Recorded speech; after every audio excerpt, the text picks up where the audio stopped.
جسم کے اندر کہیں بھی پھوڑا پھنسی ہو گئے ہوں تو اس کی چھال لے لیں اور اس کو ابال لیں، پانی میں ابال لیں اور اس جگہ کو صاف کر لیں.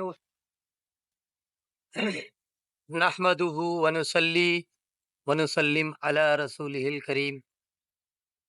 اعوذ باللہ من الشیطان الرجیم. بسم اللہ الرحمن الرحیم. عالج المرضى بعقاقیر ارضہم. ہر مرض کا علاج کیجیے اسی وطن کی جڑی بوٹیوں سے.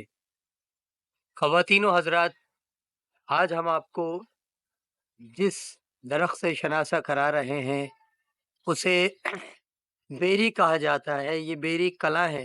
اس سے قبل ہم نے بیری کے چھوٹے پودے کی شناخت کرائی تھی. یہ بیری کلاں کا درخت ہے. آپ دیکھ سکتے ہیں یہ بڑا دراز درخت ہے اور یہ اس کے پتے.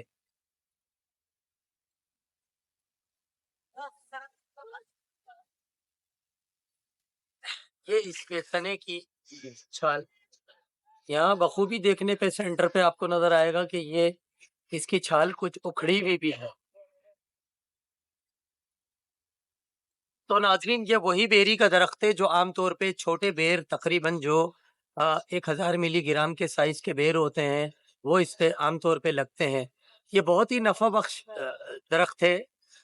ناظرین، آپ اس سے بہت سے فائدے اٹھا سکتے ہیں اور ہم نے خصوصی طور پہ یہ ویڈیو دوبارہ اس لیے بنائی کہ آپ کو اس کا ایک خاص نسخہ پیش کر سکے.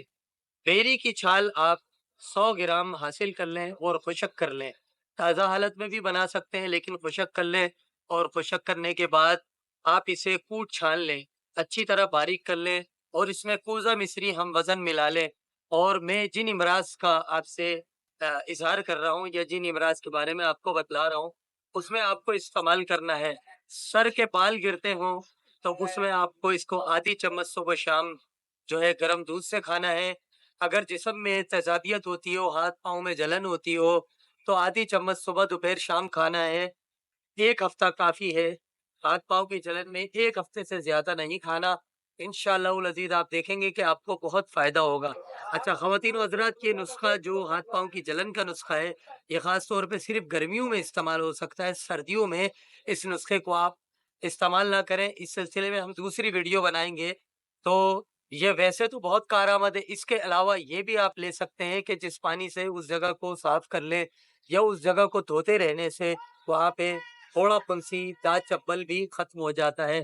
یہ بہت ہی کام کی چیز ہے. اس کے علاوہ جسمانی قوت کو بڑھانے کے لیے یا بار بار موشن اور پیچش کو روکنے کے لیے بھی یہی نسخہ مصری اور بیری کی چھال کا نسخہ آپ 5 گرام صبح شام استعمال کر سکتے ہیں. انشاءاللہ بہت فائدہ ہوگا. حکیم علی کو اجازت دیں. فی امان اللہ.